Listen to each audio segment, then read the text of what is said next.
quiero comenzar haciéndoles una pregunta en este sermón. ¿A qué iglesia tú vas? ¿A qué iglesia tú vas? ¿Dónde te congregas? ¿Qué es lo que es la iglesia del Señor? ¿Tú puedes contestar esa pregunta hoy en día? ¿Qué es la iglesia del Señor? ¿A qué iglesia tú vas? Parece una pregunta sencilla y que nosotros podemos responder, por ejemplo, con el nombre del edificio, con el nombre de la denominación, incluso algunos por la hora del culto. Pero, por ejemplo, si a usted le preguntan, yo creo que muchos de aquí dirían, no, yo voy a la iglesia La Fuente. Si a usted le preguntan de qué iglesia es usted, yo soy de la Iglesia Presbiteriana de Chile. ¿Sí? O voy al culto, que es a las 11, voy a la iglesia a las 11. Esas frases son muy normales en nosotros mismos y son la forma de hablarnos que tenemos. Pero ¿qué pasaría si yo les dijera que esa pregunta, aunque está quizás con muy buenas intenciones, se basa en una idea profundamente incorrecta de lo que es la iglesia? Porque en ningún lugar de la Biblia se enseña que la iglesia es un edificio. Porque este edificio que está acá no es la iglesia. El edificio es solo un lugar donde la iglesia se reúne. La iglesia no es una mera actividad dominical. Yo no voy a la iglesia, ¿cierto? Porque es lo que toca el domingo, no hay nada más que hacer. Hay unos que van a la cancha, hay otros que van con su hijo a hacer deporte, hay otros que van al estadio, hay otros que vienen a la iglesia. Una actividad más dentro de lo que cualquier persona puede hacer. La palabra que la Biblia usa para iglesia viene del griego eklesia, que significa los llamados afuera, la asamblea. Entonces usted verá que la palabra iglesia se refiere a personas. Desde el principio, la iglesia nunca fue un lugar, siempre fue un pueblo. Tanto en el Antiguo Testamento como en el Nuevo Testamento y hasta en nuestros días, la iglesia es un pueblo. Y bajo nuestra visión reformada y presbiteriana, la iglesia de Dios es el pueblo del pacto. Nosotros somos el pueblo del pacto. Nosotros podemos entender qué son los sacramentos, podemos entender qué hacen los oficiales de la iglesia, podemos entender qué es la oración y el ayuno como un medio de gracia, pero si no entendemos qué es la iglesia, entonces podemos andar haciendo todo mal, aunque el conocimiento esté casi todo bueno. Y nosotros, como avanzada en formación, tenemos que entender que este es el primer fundamento que debemos colocar y es el más importante de todos. Porque no estamos aquí para construir un edificio, que ya por cierto está construido. Estamos aquí porque Dios nos está edificando a nosotros como personas para hacer una iglesia, para hacer su iglesia. Entonces nuestra primera pregunta no es ¿qué vamos a hacer como iglesia? ¿Qué vamos a hacer como avanzada? ¿Qué vamos a hacer cuando nos conformemos como iglesia? ¿O cómo nos vamos a organizar como iglesia? Nuestra pregunta debe ser hoy, entonces, ¿qué somos? ¿Qué somos nosotros? ¿Qué es esta comunidad de La Fuente? Y la Biblia nos da una respuesta poderosa, porque no somos un club, no somos una fundación de beneficencia, ni una organización sin fines de lucro solamente, ni es un edificio. Somos un cuerpo y somos profundamente, o debemos ser profundamente dependientes los unos de los otros. Tú debes sentir una dependencia de tu hermano y tu hermano debe sentir una dependencia de ti, porque somos la familia de Dios. Como primer punto quiero que revisemos nuestra confesionalidad. Vamos a ver 4 puntos el día de hoy, si el tiempo nos acompaña, sobre nuestra confesionalidad. Nosotros somos una iglesia confesional, es decir, tenemos confesiones escritas que respaldan lo que creemos. Y aquí quiero hacer un gran paréntesis. Ayer estaba en clases del magíster cuando conversábamos con un profesor respecto a un grave problema que muchas veces se nos presentan. Y es que nosotros tenemos como palabra suprema la palabra del Señor, la Escritura, la Biblia. Y somos confesionales, tenemos confesiones, catecismos, credos, que por siglos nos hemos respaldado de ellos para interpretar la Biblia. Pero hay una cosa que no se nos tiene que perder de vista, es que los credos, las confesiones, los catecismos son hechos por personas no inspiradas y pueden tener errores. Cuando nos cegamos más en un catecismo que en una confesión, más que en la escritura, entonces podemos estar cometiendo un grave problema teológico. Porque incluso esos catecismos de seguro tienen errores, porque no son inspirados. Entonces ahí tenemos que tener mucho cuidado. Somos confesionales, nos apoyamos de estos credos y de estas confesiones, pero probablemente puede haber un error. ¿Herejía? No. Para nosotros nuestra regla suprema de conducta y de vida es la palabra del Señor. En la teología reformada y presbiteriana, la iglesia es considerada como una comunidad de creyentes que han sido llamados ¿por quién? Por un oficial de la iglesia, por un pastor, por un presbítero, por un evangelista, o quizás han sido llamados por Dios. ¿Por quién fuimos llamados nosotros, hermanos queridos? Le pregunto a los niños también, ¿por quién hemos sido llamados nosotros? ¿Por quién? Ahí una hermana contestó. Conteste nomás, no tenga miedo. Por el Señor, ¿cierto? Hemos sido llamados por Dios acá. A ti te pudo haber invitado un amigo a la iglesia, pero el que te trajo aquí fue el Señor. Y nosotros hemos respondido al llamado del Señor, porque el Espíritu Santo nos capacitó para responder ese llamado. La iglesia es vista como el cuerpo de Cristo y los creyentes somos considerados miembros de ese cuerpo. Tú eres miembro del cuerpo de Cristo. Y la teología reformada distingue entre la iglesia visible de la iglesia invisible. ¿Alguno se acuerda de eso? Los reformadores, Calvino, Brúcer, Zwinglio y Lutero, con una diferencia, Lutero, consideran que dentro de la iglesia hay una iglesia visible y otra invisible. Lutero decía está la iglesia escondida y la visible. Calvino decía la invisible y la visible. La visible es esta belleza que usted ve acá. Todos los que estamos acá, niños, jóvenes, adultos, ancianos, somos la iglesia visible del Señor. La iglesia que está ahí a la vuelta, una iglesia pentecostal, es la iglesia del Señor. La iglesia metodista pentecostal que está más allá es la iglesia visible del Señor. Hay hermanos ahí, hay personas ahí. Pero la iglesia invisible o la iglesia escondida, como decía Lutero, es aquella que solo Dios ve, que está conformada por aquellos que son salvos y que han sido elegidos por el Señor y que solamente Él los conoce. Porque tristemente, hermanos, esta es una realidad. No todos los que estamos acá, ojalá fuera así, y ojalá sea así en esta iglesia, pero no todos los que estamos acá somos hijos del Señor. Y esta es una verdad dura.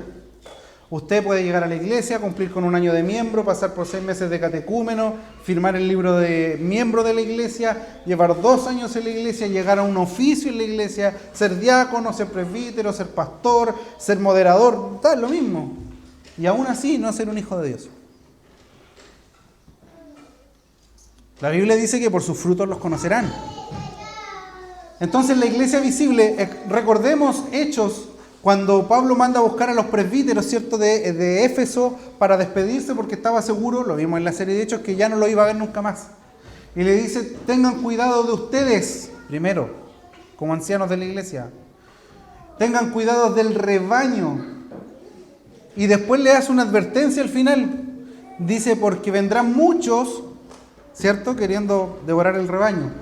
Pero también hace una más cruel. Y le dice a los presbíteros, porque dentro de ustedes saldrán lobos feroces. Dentro de la misma congregación. Y es por eso que usted a lo largo de la historia de la iglesia va a ver como no solamente gente de afuera trae herejías, sino también va a ver como siervos del Señor, llamados a cuidar el rebaño del Señor, son los que causan daño al pueblo del Señor. Y a medida que pasen sus años en el caminar, se va a encontrar que eso es muy recurrente. Ser dañados por quienes no deberíamos ser dañados. Ser heridos por los que nos deben cuidar.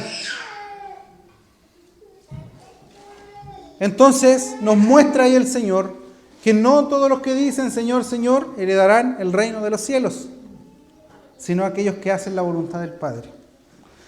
La Confesión de Fe de Westminster en el capítulo 25, 1 y 2 dice: la Iglesia católica o universal, que es invisible, se compone de todo el número de los elegidos que han sido y son o serán reunidos en uno bajo Cristo, la cabeza de ella, y en la esposa, el cuerpo, la plenitud de aquel que lo llena todo en todos.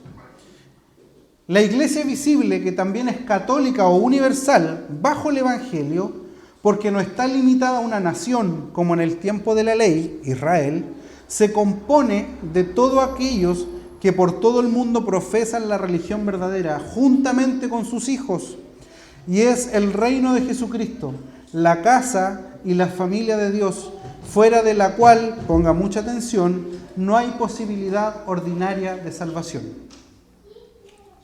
Los que estamos y somos parte de la iglesia invisible somos aquellos que hemos creído en Cristo como nuestro Salvador. Y aunque usted se congregue aquí, si usted no ha creído en Cristo como su Señor y Salvador, entonces usted no es parte de la iglesia invisible, porque no hay en usted un genuino arrepentimiento. Esto nos lleva a un segundo punto del sermón. La iglesia tiene una cabeza, la cabeza del cuerpo, y esa es Cristo, como leímos recién en Efesios. Antes de poder entender quiénes somos nosotros, debemos entender de quién somos. Como leímos recién en Efesios 2, 22 y 23, dice que el Padre sometió al Hijo todo bajo sus pies y que lo dio por cabeza de todas las cosas a la iglesia. ¿Qué declaración más maravillosa es esa? El cuerpo no anda solo por la vida. Tenemos una cabeza. Y es por eso que los protestantes, reformados, evangélicos, no nos sometemos a la autoridad del Papa. Nosotros creemos que la cabeza de la iglesia es Cristo. No existe un vicario de Cristo en la tierra. No es el Papa, no es un sacerdote, no es un pastor, no es un anciano de la iglesia el vicario de Cristo. Cristo es la cabeza de la iglesia. Es por eso que nuestro sistema de gobierno no es episcopal, es presbiteriano. Los presbíteros no son más que los presbíteros docentes, y los presbíteros docentes no son más que los presbíteros regentes. Estamos todos en línea, todos pastoreamos la iglesia y las decisiones se toman en conjunto. No existe el que dice, no, yo aquí voy a empezar a decidir las cosas de esta manera. Y para aquellos que el carácter no está formado, eso es frustrante. Porque muchas veces en la iglesia presbiteriana se hace lo que yo no quiero que se haga. Porque yo quiero que se haga de esta manera. Pero el consejo o la pluralidad de ancianos dice que hay que hacerlo de la otra manera. Y también ahí está la humildad y el sometimiento de nuestro orgullo a poder reconocer que en esta pluralidad de ancianos el Señor usa a la mayoría para hacer las cosas a la manera que Él quiere y que muchas veces no son a mi manera. Y aunque no me guste, aunque no me agrade, esa ha sido la voluntad del Señor. Entonces, por más que yo me refriegue, patalee, me revuelque, las cosas se van a hacer conforme a Dios quiere que se hagan, según este sistema de gobierno. Cristo es la cabeza de todas las cosas. Y desde una perspectiva reformada, esto es la clave para entender la iglesia. Porque la iglesia no es una democracia que vota para decidir la verdad. Los hermanos aquí votan para elegir oficiales, pero no votan para elegir en qué creer. Nosotros no nos reunimos en una asamblea para decir, no, yo esta parte de la Biblia sí, y la otra la vamos a dejar de lado porque está más o menos difícil cumplirla. Es una cristocracia, no una democracia, es cristocracia. Cristo es el rey soberano y la cabeza que gobierna su iglesia. Él da las órdenes por medio de su palabra, Él establece la misión en su palabra, Él define la doctrina que la iglesia debe enseñar. La iglesia, nosotros somos su cuerpo. Nosotros, hermanos, y póngame atención en este párrafo y los niños también, nosotros no nos damos vida a nosotros mismos. Cuando usted está en flaqueza y dificultad y un anciano la va a ver a su hogar y ora por usted, y si está enfermo y pone las manos sobre usted y pide sanidad sobre usted, no es el anciano de la iglesia, cuando digo anciano me refiero a los oficios, que ora por usted, no es el anciano el que le da vida, no es que si usted va a ver a un hermano, usted le da vida al hermano, porque es el Señor el que nos da vida como su cuerpo. Si nosotros no estamos conectados a la cabeza que es Cristo, entonces somos un cuerpo muerto. Y de hecho no tendría sentido el que nos reuniéramos acá si no estamos sometidos a la cabeza que es Cristo. Nuestra vida, nuestra dirección, nuestros propósitos fluyen de Cristo. Nosotros somos la plenitud de aquel, como dice Efesios. Y esto es lo más impactante porque Dios en su soberanía ha decidido que su obra en este mundo sea llenada y expresada a través de nosotros, que somos el cuerpo de Cristo en la tierra.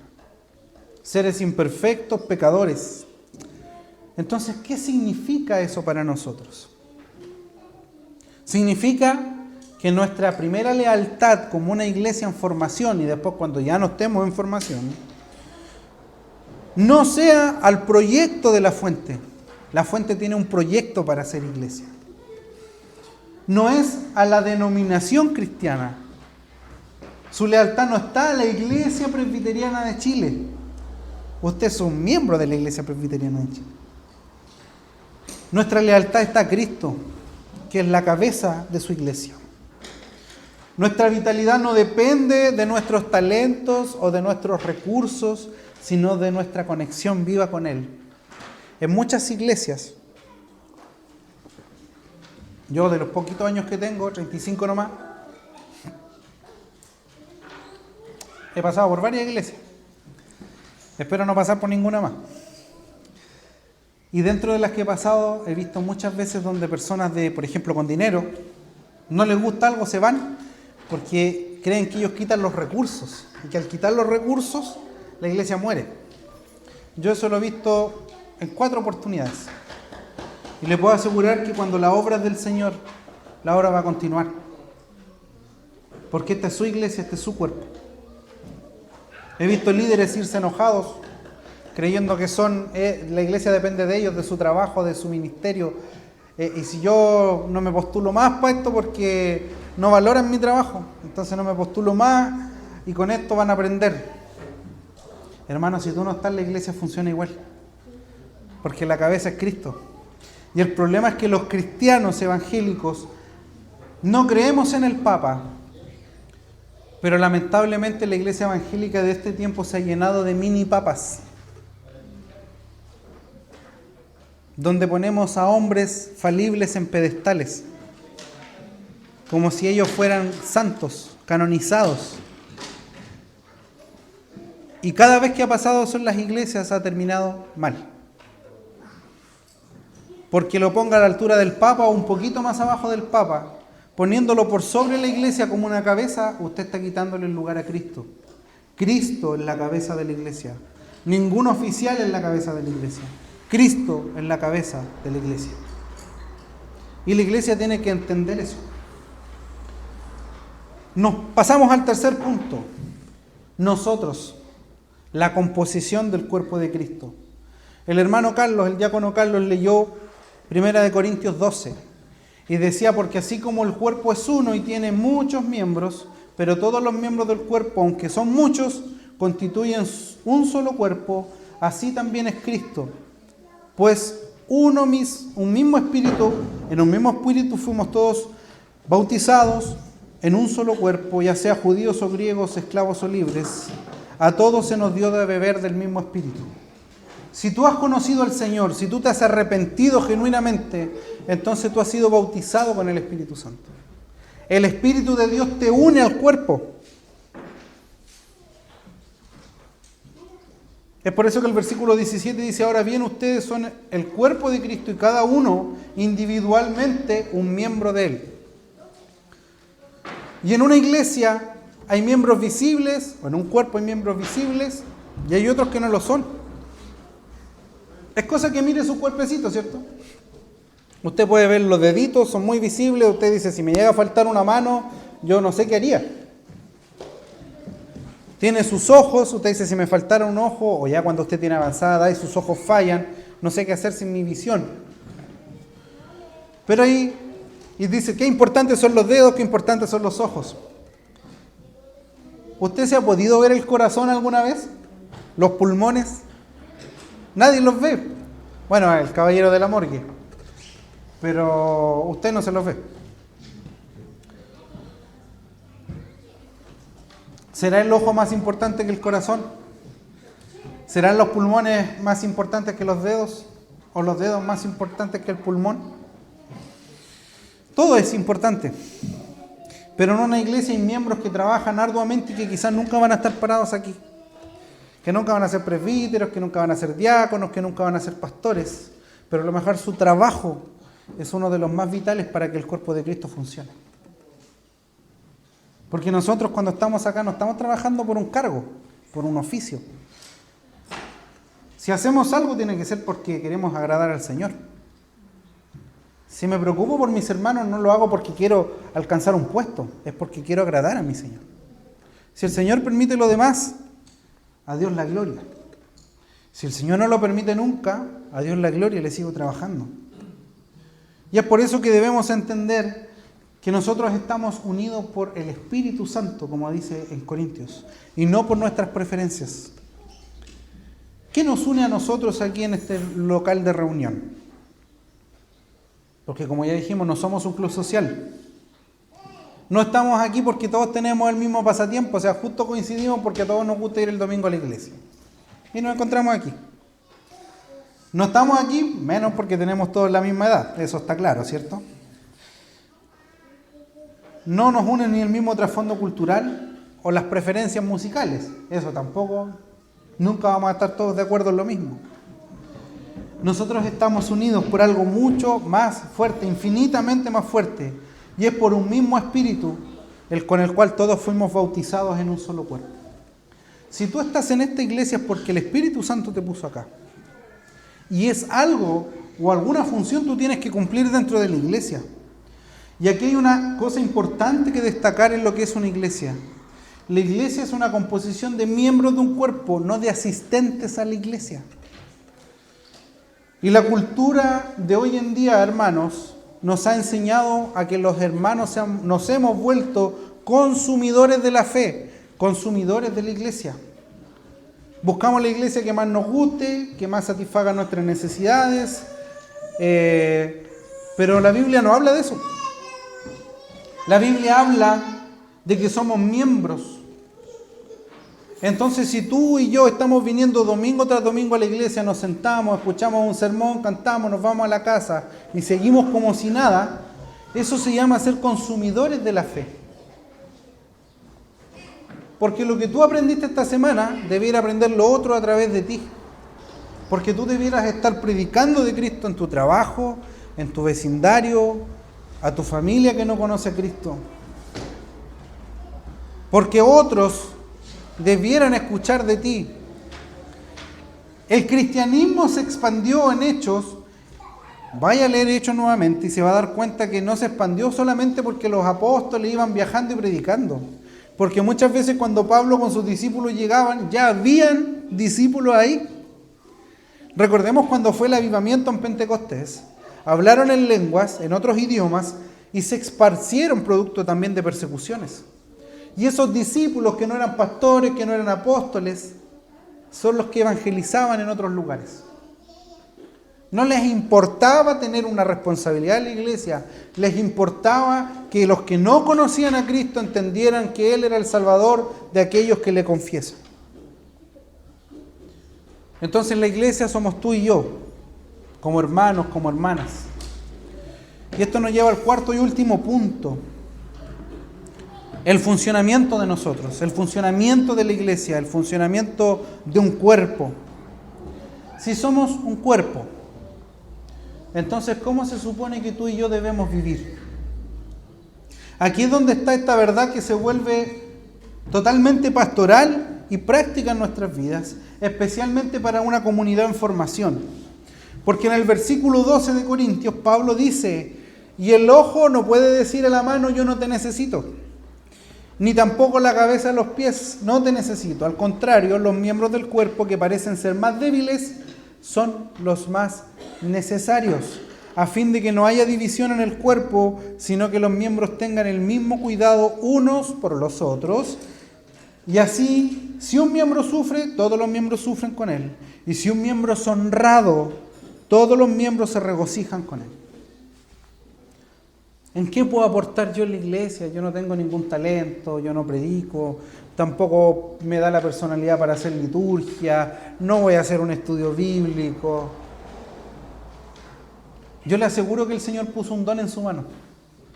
Yo le aseguro que hay talentos que Dios puso en usted, en todos los que están aquí, no en algunos, en todos los que están aquí. Y con lo que el Señor ha puesto en tu mano, tú eres llamado a edificar el cuerpo de Cristo.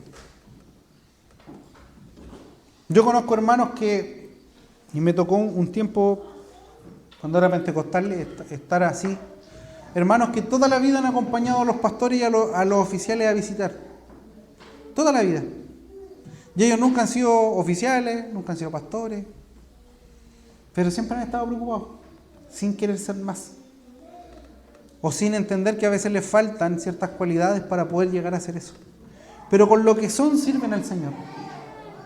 Hay otros hermanos que quizás el Señor les dio una capacidad económica un poco mejor y que a lo mejor nunca van a ser, no van a ser ni líderes de nada en la iglesia, de ningún departamento. Pero hermanos que con lo que el Señor ha puesto en su mano, juntan mercadería y van casa por casa, bendiciendo a los hermanos con lo que el Señor dio en abundancia a ellos. Dejando comida, dejando alguna ofrenda de misericordia en la mano de los hermanos. Sin ser diáconos, sin quizás pasar cosas por diaconía, el Señor los mueve a llevar al hogar del necesitado. Entonces, si tú sientes que tu llamado no es a ser presbítero, no es a ser diácono o un líder de departamento, no es que tú no tengas un don para servir al Señor. Y nosotros tampoco debemos desvalorar a aquellos hermanos que no hacen este tipo de cosas más visibles. No podemos decirle al otro, tú no me sirves, o si tú te vas, da lo mismo. Porque tú necesitas a tu hermano que está a tu lado, tú necesitas a tu hermano que está al frente, aunque no te caiga muy bien, aunque lo encuentres pesado, aunque sea un poquito difícil de carácter, necesitas a tu hermano. Aún cuando parezca un miembro de los más débiles, es necesario para esta iglesia.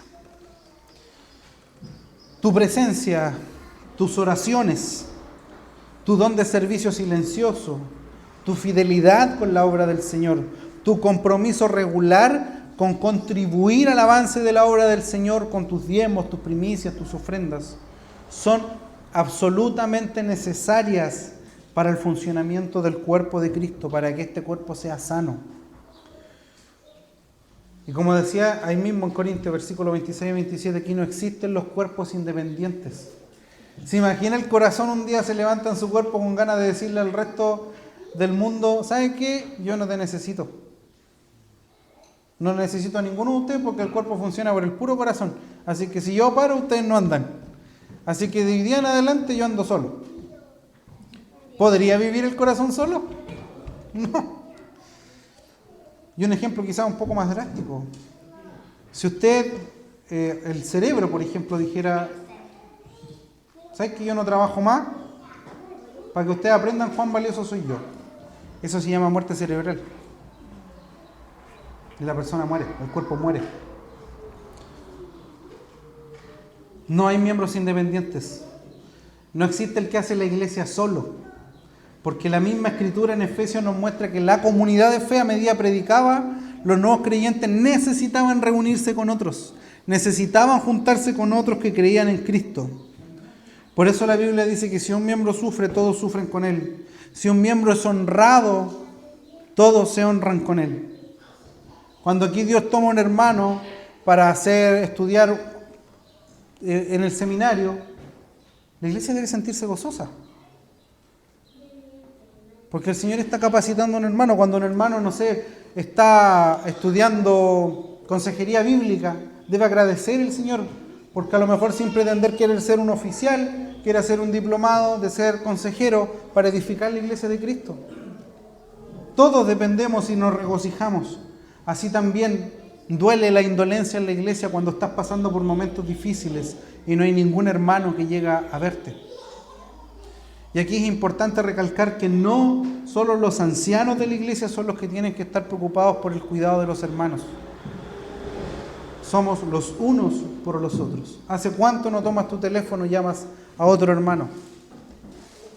¿Hace cuánto no tomas tu teléfono y llamas a aquel que no viene hace meses a la iglesia? El Evangelio nos llama y nos enseña a cuidarnos y a complementarnos los unos con los otros.